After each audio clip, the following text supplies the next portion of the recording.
Hello दोस्तों, नमस्कार। आप सभी लोगों का एक बार फिर से स्वागत है मेरे YouTube चैनल इन्वेस्ट विद अमन में। तो दोस्तों, वीडियो शुरू करने से पहले जरूर ये कहना चाहूंगा, वीडियो अगर पसंद आए तो उसे लाइक करें, शेयर करें एंड चैनल को सब्सक्राइब करना बिल्कुल भी ना भूलें। एंड जब आप चैनल को सब्सक्राइब करेंगे तो वहाँ पे आप ऑल का बटन जरूर दबा लेना। अगर आप ऑल का बटन नहीं दबाएंगे तो आपको नोटिफिकेशन नहीं मिलेगा। तो चलिए इस वीडियो को स्टार्ट कर लेते हैं आज की। तो सबसे पहले आज बात कर लेते हैं निफ्टी 50 की। आज के दिन आप देख ही सकते हैं, मैसिव सेल ऑफ देखने को मिला। बहुत ही ब्रूटल तरीके से गिरावट हुई, एक एक 1-1.5% से भी ऊपर की। एक बार तो ये 23,500-600 के भी नीचे चला गया था, पर समहाउ लास्ट के टाइम पे कुछ संभला मार्केट। संभला तो नहीं बोलेंगे इसको, फिर भी 23,600 के ऊपर किसी तरह से क्लोजिंग देने में सक्सेसफुल हो गया। उसके बाद बाकी इंडेक्सेस की भी बात कर लेते हैं। आप देख सकते हैं हर जगह आपको लाल रंग ही दिखेगा, सिर्फ लाल और लाल रंग। ये जो हरा रंग आपको दिख रहा है, ये सिर्फ वॉलेटिलिटी इंडेक्स का। ये कोई शेयर नहीं है, ये हमारी बाय एंड सेल, ये सब जो वॉलेटिलिटी होती है मार्केट में उसको रेफर करता है। तो बाकी आप देख सकते हैं ब्रूटल गिरावट, निफ्टी नेक्स्ट 50 3%। उसके बाद मिड कैप में भी आप देख सकते हैं ब्रूटल तरीके से गिरावट। सेक्टोरल इंडाइसेस भी एक बार चेक कर लेते हैं। यहाँ पे बैंक निफ्टी 2%, ऑटो भी, Nifty FMCG, Nifty financial services, सब में डेंट लगा है बहुत ही तगड़ा। यहाँ पे पीएसयू इंडेक्स भी देख सकते हैं आप, 4% की भारी गिरावट। यहाँ पे भी निफ्टी रियलिटी में भी आप देख सकते हैं 3-3.25% की भारी गिरावट। निफ्टी हेल्थ केयर में फिर भी थोड़ा बहुत पॉजिटिव नोट में बंद हुआ, ठीक है। लेकिन बात कर लेते हैं कि मार्केट में इतना गिरावट क्यों हो रही है। तो सबसे पहले तो आपको न्यूज पता ही होगी कि एक वायरस जिसके बारे में बात की जा रही है, 2 HMPV केसेस डिटेक्ट हुए हैं कर्नाटका में, एक शायद गुजरात में भी हुआ है। तो 3-4 केसेस यहाँ पे आ चुके हैं। और चाइना की तरफ से भी खबरें ये आ रही है कि वहां पे हॉस्पिटल्स वगैरह में काफी केसेस देखने को मिल रहे हैं। तो एक एडिशनल फैक्टर ये भी जुड़ गया साथ के साथ गिरावट में, जिसकी वजह से शायद मैसिव तरीके से बाजार और भी ज्यादा नीचे आया, ठीक है। लेकिन अब देखने वाली बात होगी कि आने वाले टाइम पे जैसे जैसे दिन आगे बढ़ेंगे कि इस वायरस के से रिलेटेड कैसी कैसी न्यूज निकल के आती है कि ये ज्यादा इम्पैक्टफुल है या नहीं है, नॉर्मल है, या कुछ ज्यादा ही इसको ज्यादा हाइप दी जा रही है न्यूज में सिर्फ, या ये सिर्फ सच में डेंजरस है। तो ये तो आने वाले दिनों में ही हमें धीरे धीरे पता लगेगा। लेकिन अगर हम वैसे अगर एक बात करें कि मार्केट में गिरावट क्यों है, तो मार्केट की गिरावट की बात करें तो एफआईएस के नंबर आप देख सकते हैं।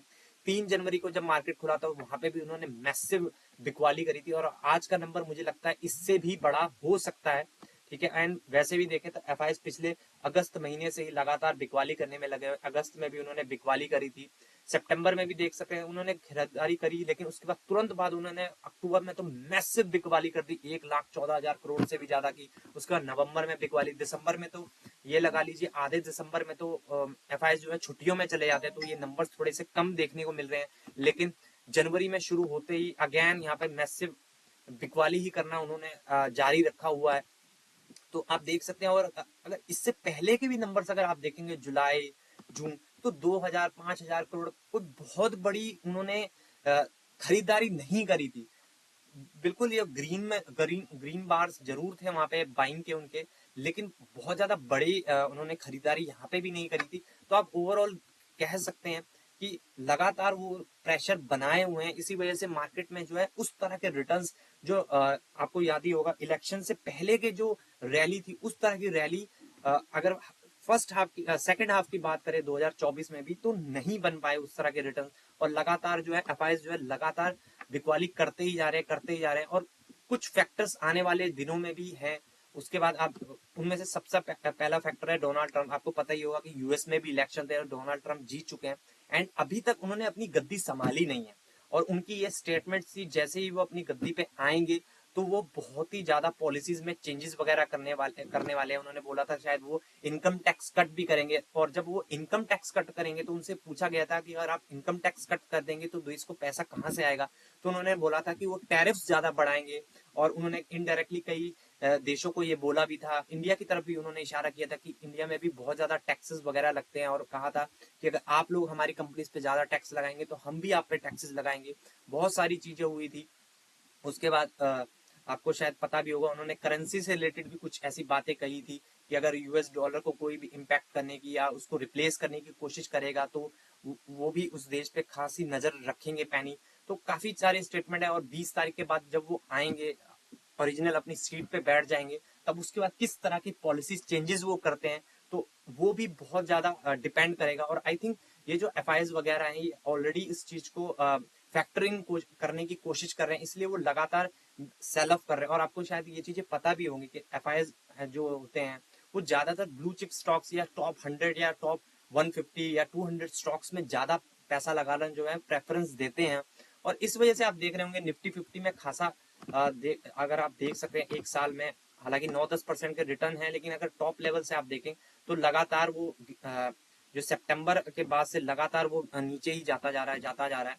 उसके बाद आप देख सकते हैं उसके ठीक बाद अगर डॉलर टू आईएनआर भी देखें तो वो भी लगातार जो है रुपी हमारा डेप्रिशिएट होता ही जा रहा है, होता ही जा रहा है। अगर पिछले एक महीने की बात करें तो किस तरह से 6 दिसंबर को 84 का जो डॉलर था वो सीधा 85.67 पे पहुंच गया। एक साल पहले की बात करें 83 पे था, वो सीधा 85-86 पे पहुंचने वाला है। तो ये भी एक बड़ा कारण है कि वीक डॉलर की वजह से भी एफआईएस जो है अपना पैसा जो है निकालते जा रही है। क्योंकि देखिए ऑब्वियस सी बात है, जब वो उन्होंने बाइंग करी होगी वो 84-85 पे होगा और अब वो सेल कर रहे हैं, तो उनको ये लग रहा है कि शायद ये और भी डेप्रिशिएट हो सकता है, तो उनके जो रिटर्न्स जो भी बने होंगे ना वो सारे वाइप आउट हो सकते हैं।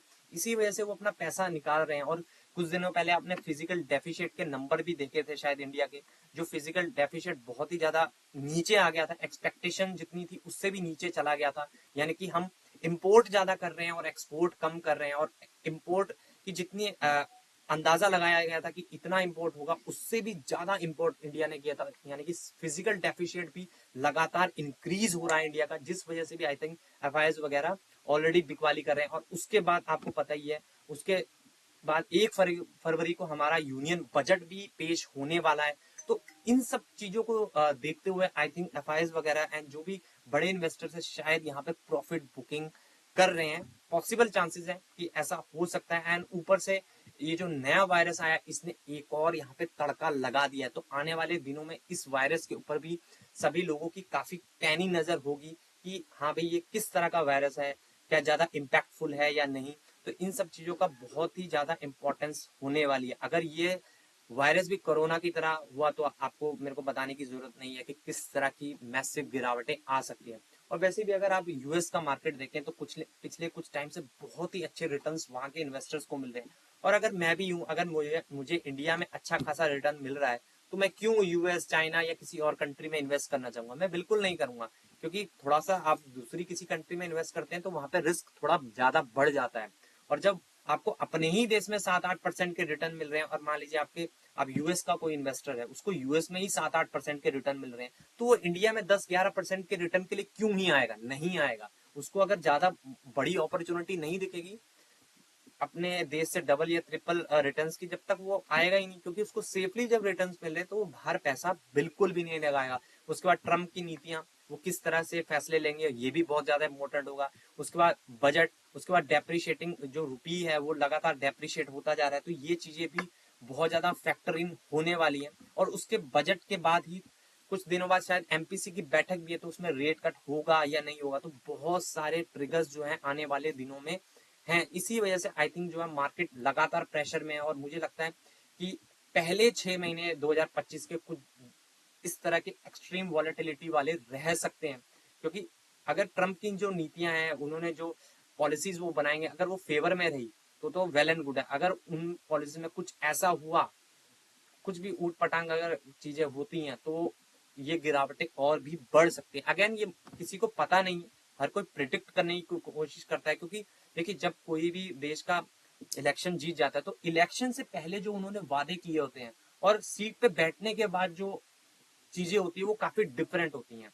तो अभी वो सीट पे नहीं है, वो काफी चीजें ट्विटर वगैरह पे बोलते रहते हैं, उनके ऑफिशियल स्टेटमेंट भी आते हैं। लेकिन जब वो एक बार अपनी प्रेसिडेंट की सीट पे बैठ जाएंगे तब वो किस तरह के फैसले लेते हैं, तो वो बहुत ही ज्यादा इंपॉर्टेंट होने वाला है। ऊपर से आपको शायद पता भी होगा कि इंडिया में जो है के शेप रिकवरी हो रही है, के शेप जीडीपी ग्रोथ हो रही है। के शेप जीडीपी ग्रोथ का मतलब ये होता है कि जो अमीर आदमी है वो लगातार और अमीर पे अमीर होता जा रहा है, और वो जो गरीब आदमी है वो गरीब पे गरीब और ज्यादा होता जा रहा है। इसका भी मैं एक डेटा आपको दिखा देता हूँ, के शेप्ड रिकवरी के बारे में जो मैं आपको बता रहा था।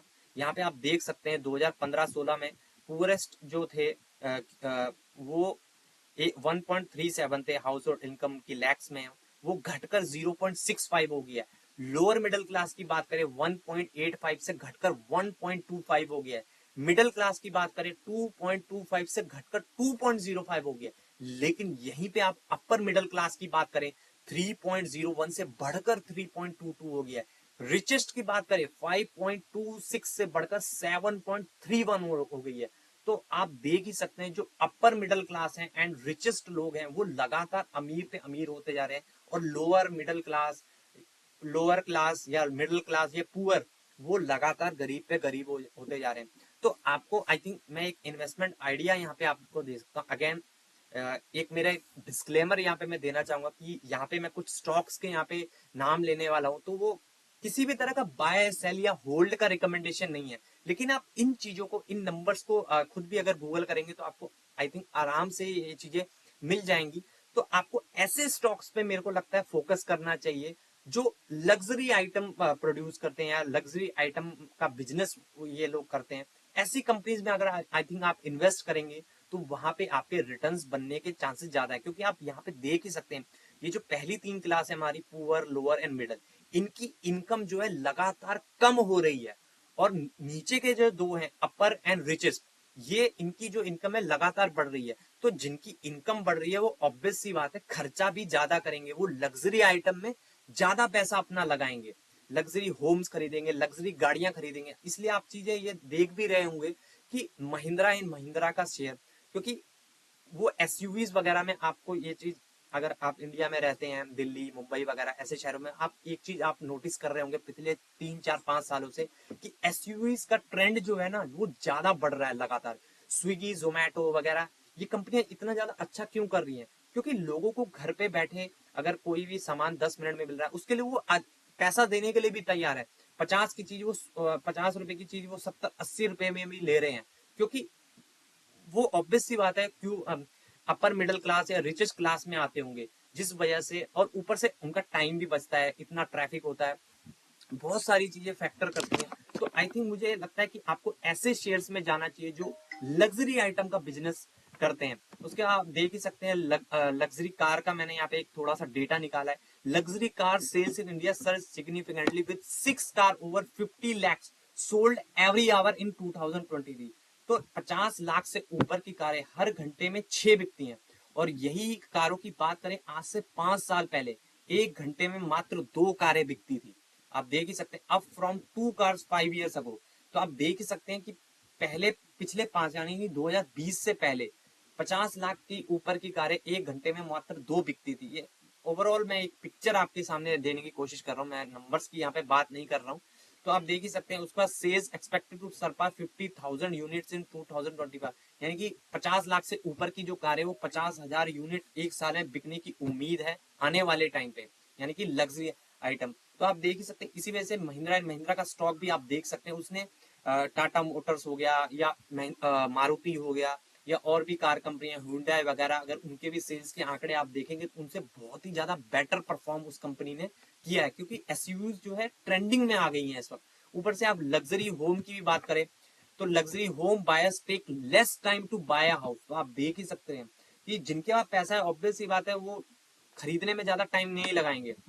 Home buyers are making quicker decision, reaching pre-pandemic level. Luxury home buyers taking only 15 days to commit are driving this trend despite rising property prices. Strong demand and trust in branded developers are contributing to this shift in the Indian resident. तो आप देख ही सकते हैं यहाँ पे data पढ़ सकते हैं कि 15 दिनों में वो घर खरीद लेते हैं फटाफट एकदम से खरीद, और वो भी ब्रांडेड डेवलपर्स की तरफ वो ज्यादा आकर्षित हो रहे हैं। आप देख ही भी होंगे डीएलएफ का शेयर हो या ओबराय रॉयल्टी का शेयर हो, ठीक है, इन शेयर्स ने बहुत ही धूम धड़ाकेदार परफॉर्मेंस किया है पिछले 4 5 सालों में।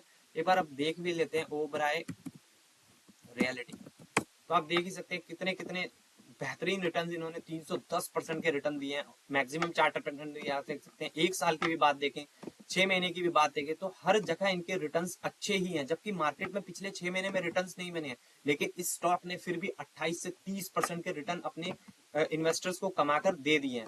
एक ईयर के देखें तो 50% के रिटर्न, 5 साल में 310% के रिटर्न। तो आप देख ही सकते हैं कि लग्जरी टाइप के जो बिजनेसेस हैं उनमें आपको ज्यादा इन्वेस्ट करना चाहिए। इन्वेस्ट करना चाहिए। अगेन मैं कह रहा हूँ कि आपको रिकमेंडेशन की तरह नहीं लेना है, लेकिन जो ओवरऑल ट्रेंड्स जो आपको आसपास दिखाई दे रहे हैं उससे आप एक अनुमान लगा सकते हैं कि लग्जरी आइटम के जो बिजनेसेस हैं वो काफी अच्छा कर रहे हैं, और उन्हीं की तरफ उन्हीं स्टॉक्स को आप स्टडी कर सकते हैं एजुकेशन के पर्पज पे। मैं यहाँ पे ये स्टॉक्स के नाम बता रहा हूँ। अगेन एक चीज के लिए माफी चाहूंगा कि यहाँ पे जो मेरी प्रेजेंटेशन है वो थोड़ी सी खराब है, लेकिन अगर आप मेरे वर्डिंग्स पे ध्यान देंगे और इन चीजों को आप खुद भी ऑब्जर्व करने की कोशिश करेंगे अपने आसपास, तो आपको ये चीजें खुद भी समझ में आएंगी कि हाँ भाई ऐसा ऐसा हो रहा है। और मुझे तो ये चीजें काफी देखने को मिल रही है। अगर आप इन चीजों के प्रति रिसर्च रिपोर्ट भी देखेंगे तो आपको बहुत इजीली मिल जाएंगी। लग्जरी होम बायर सेल्स वगैरह, लग्जरी कारों की सेल्स वगैरह, इन चीजों के नंबर आप नॉर्मल कार या नॉर्मल होम्स के लिए देखेंगे तो लग्जरी होम, लग्जरी कार्स की बिक्री जो है लगातार बहुत अच्छी बढ़ती जा रही है। और लग्जरी चीजों आइटम की एक और पॉजिटिव पॉइंट ये भी है कि इनमें जो मार्जिन होते हैं ना कंपनी में, जब कंपनी कोई चीज बेचती है उनको जो प्रॉफिट होता है वो भी ज्यादा बड़ा होता है। तो यहाँ पे चलिए कुछ बात कर लेते हैं यहाँ पे लग्जरी आइटम्स की। तो यहाँ पे भी आप देख सकते हैं 10 लग्जरी इकोसिस्टम स्टॉक्स जो आपको as a disposable income continues to rise, demand for luxury goods and experience is spreading across various sector including fine jewellery में देख सकते हैं आप, वॉचेज, होम डिकोर सेक्टर में वाइन्स, हॉस्पिटलिटी। ठीक है, इसमें कुछ यहाँ पे एग्जांपल है। अगेन मैं ये कहना चाहूंगा एग्जांपल है, आप इनको स्टडी पर्पस के तौर पे लीजिएगा। टाइटन हो गया, कल्याण jeweller, ethos limited, United spirits, ये दारू वाली कंपनी है। ठीक है, तो पहले सबसे पहले बात कर लेते हैं टाइटन की। टाइटन ने भी हालांकि पिछले एक साल में रिटर्न्स कम दिए क्योंकि ये ऑलरेडी एक बहुत बड़ी कंपनी है। 3 लाख करोड़ का मार्केट कैप है इसका। ठीक है, लेकिन अगर ओवरऑल आप 5 साल में देखेंगे तो इसके काफी अच्छे रिटर्न्स है, 201% के रिटर्न्स है। तो इस कंपनी को भी आप जरूर लग्जरी आइटम के प्ले की तरह अगर आपको खेलना है तो आप इस कंपनी को डीप डाउन स्टडी कर सकते हैं। काफी लग्जरी ब्रांड्स भी हैं जिनमें एक कैरेट लेन भी इनका एक लग्जरी ज्वेलरी का ब्रांड है, उसकी तरफ भी आप एक बार उसको भी अच्छे से स्टडी कर सकते हैं। उसके बाद कल्याण ज्वेलर्स तो आपको सबको पता ही है कि कितनी जबरदस्त कंपनी है ये भी। इस कंपनी का भी आप अगर आप चार्ट देखेंगे पिछले 5 साल का, तो मैसिव तरीके से भागी हुई कंपनी है ये भी। बहुत ही अच्छे शानदार रिटर्न्स इस कंपनी में भी दिए हैं। अगर इसके नंबर्स में कुछ दिखा दूं क्योंकि टाइटन ऑलरेडी बड़ी कंपनी है और काफी लोगों को पता भी है उसके बारे में। तो ये देखिए 2021 में लॉस के बाद देखिए 224, 432, 596, 626, तो लगातार जो है इनके प्रॉफिट्स जो है बढ़ते ही जा रहे हैं, बढ़ते जा रहे हैं। रिजर्व्स की भी बात कर सकते हैं आप यहाँ पे। उसके बाद शेयर होल्डिंग पैटर्न भी आप देखेंगे 62% की हिस्सेदारी है। और यहाँ पे तो एक पॉजिटिव पॉइंट भी देखने को मिल रहा है कि कंपनी के प्रमोटर्स ने ही अपना माल खुद खरीदा है, तो ये बहुत ही पॉजिटिव चीज यहाँ पर होती है। उसके बाद देख सकते हैं एफ ने यहाँ पे बिकवाली करी है। एफ की 21 की हिस्सेदारी 15 पे आई है, लेकिन डीआईएस ने वो माल खरीदा है 11 का 13 किया है उन्होंने। और यहाँ पे पब्लिक की बात करें 7.26 से 7.26 से बढ़कर 7.62 हो गई है। तो प्रमोटर्स ने ही अपनी कंपनी के शेयर्स उठाए। बहुत ही अच्छी बात होती है ये, क्योंकि कंपनी के मालिकों को सबसे ज्यादा पता होता है कंपनी के चीजों के बारे में। तो ऑब्वियस सी बात है उन्होंने अपनी ही कंपनी के शेयर्स उठाए, तो ये पॉजिटिव पॉइंट जरूर है इस कंपनी के लिए। उसके बाद बात कर लेते हैं एथॉज लिमिटेड की। ये कंपनी के बारे में आई थिंक बहुत कम लोगों को पता होगा। न्यूली लिस्टेड कंपनी है। ये कंपनी जो है रिटेल स्टोर चलाती है वॉचेस का, और आप वॉचेस के प्राइसेस देखेंगे ना तो आपके होश उड़ जाएंगे। वॉचेस के प्राइस मैं आपको दिखा देता हूँ। इनके वेबसाइट पे अगर आप जाएंगे ना तो यहाँ पे देखिए 46 लाख की वॉच, 6 लाख की वॉच, 56 लाख की वॉच, 65 लाख रुपए की वॉच, यहाँ पे तो 1 करोड़ की भी वॉच है। तो आप देख सकते हैं कि इस तरह की वॉचेस ये बेचते हैं और गजब का प्रॉफिट। देखिए शेयर प्राइस ऐसे ही नहीं भागता है। अगर आप इसके नंबर्स भी एक बार ट्रैक करेंगे तो आपको ये देखने को मिल जाएगा। तो इसके नंबर्स आप देख सकते हैं 2019 से देख सकते हैं 13 करोड़, उसके बाद पैंडेमिक आया, उसके बाद देखिए 5 करोड़ का प्रॉफिट, फिर 23, फिर 60, फिर 83, फिर 91। तो आप देख सकते हैं प्रॉफिटेबिलिटी में कितनी जबरदस्त उछाल है यहाँ पे। जबकि ये इतनी महंगी महंगी गाड़ियां बेच रहे हैं, आपको देख के लग रहा होगा कि कौन ही खरीदता होगा, लेकिन जैसा कि मैंने बताया इंडिया में के शेप रिकवरी हो रही है, यानी कि अमीर जो है अमीर बनता ही जा रहा है। जैसे कि इस डेटा में भी आप देख सकते हैं कि रिचेस्ट जो पीपल है, upper middle class and rich लोग, इनकी जो इनकम है वो लगातार बढ़ती जा रही है। और poor middle class and lower middle class, इनकी इनकम जो है लगातार कम होती जा रही है। तो ऑब्वियस सी बात है जिनकी इनकम जो बढ़ेगी वो खर्चा भी उसी हिसाब से करेंगे। तो इसी वजह से इसका भी शेयर प्राइस आप देख ही सकते हैं लगातार अच्छे से अप्रिशिएट हो रहा है। शेयर होल्डिंग पैटर्न भी आप देख सकते हैं, 51% की हिस्सेदारी प्रमोटर्स के पास है, उसका 12% एफआईएस के पास, डीआईएस के पास 15, पब्लिक के पास भी 20-21% की हिस्सेदारी है। उसके बाद अगला शेयर आप रेडिको खैतान, ये एक शराब की कंपनी है, आपको पता ही होगा। इसके ब्रांड्स भी शायद आपने अगर कोई पीता होगा तो उसको पता ही होगा, ठीक है। तो इसकी भी वेबसाइट अगर आप चेक करेंगे तो आप देख सकते हैं In the heart of the jungle, roam. इसमें ऐड चल गया गोरी, सॉरी। तो इसके भी ब्रांड्स को आप पढ़ सकते हैं। तो ये भी एक प्रीमियम लिकर में भी है और प्रीमियमाइजेशन की तरफ भी ये अच्छे से ध्यान दे रहे हैं। तो आप इस कंपनी को भी अच्छे से पढ़ सकते हैं। इसके भी प्रॉफिट एंड लॉस पे थोड़ा सी नजर मार लेते हैं, खासकर 2020 के बाद 228, 271, 252, 204, 256, 289। तो अच्छी प्रॉफिटेबिलिटी ये कंपनी भी कमा रही है। उसके बाद इसका शेयर होल्डिंग पैटर्न भी आप देख सकते हैं, 40% की हिस्सेदारी प्रमोटर्स के पास है, एफआईएस के पास 18-18.5%, डीआईएस के पास 25% एंड पब्लिक के पास 17.25% की हिस्सेदारी है। नेक्स्ट कंपनी की बात कर ले, इंडियन होटल्स। क्या जबरदस्त परफॉर्मेंस इस कंपनी ने दिया है। पिछले 5 साल में बात करें तो 531% के रिटर्न है। तो बहुत ही ज्यादा दमदार रिटर्न इस कंपनी ने भी अपने शेयर होल्डर्स को कमा के दिया। और इसके आपको पता ही है, ताज होटल वगैरह ये सब आपने देखा ही होगा किस तरह के ब्रांड्स हैं इसके। तो वो भी एक बार चेक कर लेते हैं यहाँ पे, लेकिन थोड़ा सा नेट स्लो है यहाँ पे, देखिए। और ब्रांड्स की बात करें, ताज है, गेटवे है, विवांता है, जिंजर है। तो इन होटल्स के बारे में आपको डीप डाउन स्टडी करना पड़ेगा, क्योंकि इंडियन होटल्स का क्या है ना, ये महंगे होटल से लेके सस्ते होटल तक हर तरह के होटल्स इनके पास हैं। तो इनकी पूरी चेन को आपको पढ़ना पड़ेगा। ताज तो आपको पता ही है कि बहुत ही ज्यादा लग्जरी होटल है इनका, ठीक है। तो आप इस स्टॉक को भी अच्छे से स्टडी कर सकते हैं। और ये ऊपर से मैं आपको बताता हूँ, एक टाटा ग्रुप की कंपनी है, तो ड्यू डिलीजेंस यहाँ पे और भी ज्यादा कम हो जाता है। प्रमोटर्स 38%, एफआईएस 27-28%, डीआईएस के बाद 18-18.5%, पब्लिक के पास भी देख सकते हैं 15-16% की हिस्सेदारी है। एंड प्रॉफिटेबिलिटी की बात करें, खासकर कोविड के बाद तो देख ही सकते हैं 364, उसका लॉस में गई कंपनी। लेकिन देखिए कम बैक देखिए, कोविड के मार्च 2020 में 364 करोड़ का प्रॉफिट था, उसके बाद लॉस में गई कंपनी, और उसके बाद प्रॉफिट देखिए सीधा 1000 करोड़ से भी पार चला गया। उसके बाद 1300 करोड़, उसके बाद 1700 करोड़ का प्रॉफिट जो है कंपनी अभी अब कमा रही है। तो आने वाले टाइम पे अगर इसी तरह से लग्जरी आइटम्स का ट्रेंड एंड रिच लोग और रिच होते रहे, तो वो इसी तरह के, ऑब्वियस सी बात है, जब आपके पास पैसा होगा तो अच्छी अच्छी चीजों में, अच्छी अच्छी जगहों पे ही आप घूमने जाएंगे, तो अच्छे होटल्स में भी आप रहेंगे ही रहेंगे। और इसका एक एग्जाम्पल एयरलाइन कंपनीज भी हो सकती हैं। आप देख ही सकते हैं कि आज से 5-10 साल पहले लोग ट्रेन वगैरह में ट्रेवल करते थे, लेकिन अब एयर ट्रैफिक भी लगातार बढ़ता ही जा रहा है इंडिया में, क्योंकि प्रीमियमाइजेशन हो रही है। ऑब्वियस सी बात है, आपको पैसा ज्यादा देना पड़ता है, लेकिन जो दूरी आप एक दिन में तय करेंगे वही दूरी आप 2-3 घंटे में वहां पे पहुंच जाएंगे। तो अगर किसी के पास पैसा है तो वो आराम से इन आइटम्स को कंज्यूम करेगा ही करेगा, और कंज्यूम करेगा तो इन कंपनीज के शेयर हमेशा बढ़ते ही रहेंगे। उसके बाद बात कर लेते हैं ग्रीन लैम्प इंडस्ट्री। तो ये कंपनी भी लग्जरी आइटम से रिलेटेड ही काम करती है, उसका भी बात कर लेते हैं कि क्या ये काम करती है। और ब्रांड्स की बात करें तो यहाँ पे भी आप देख सकते हैं किस किस तरह के ब्रांड्स पे काम करती है, देख लेते हैं एक बार, ठीक है। स्टूडियो, इनके बहुत सारे ब्रांड्स हैं। तो ये देखिए इस तरह की ये गेट्स वगैरह में काम करती है, rest room cycle, locker solution, एकदम लग्जरी टाइप के रूम्स वगैरह, shower room solutions, back wall panels, Ultron series, ठीक है। उसके बाद यहाँ पे भी देख सकते हैं सॉल्यूशन। और एक्सटीरियर की बात करें, एक्सटीरियर में भी है ये। तो ये सारी चीजें जो हैं, आपके पास पैसा होगा तभी आप इन चीजों पे ज्यादा पैसा स्पेंड करेंगे। जब आपके पास पैसा ही नहीं होगा तो आप ऐसी लग्जरी चीजों के ऊपर नहीं, फिर आप सोचेंगे नॉर्मल सा घर हो जाएगा, नॉर्मल सा गेट लगा लूंगा मैं, हर चीज। लेकिन जब आपके पास पैसा खर्च करने के लिए होगा तो आप ऐसी चीजों में पैसा जरूर इन्वेस्ट करेंगे ही करेंगे।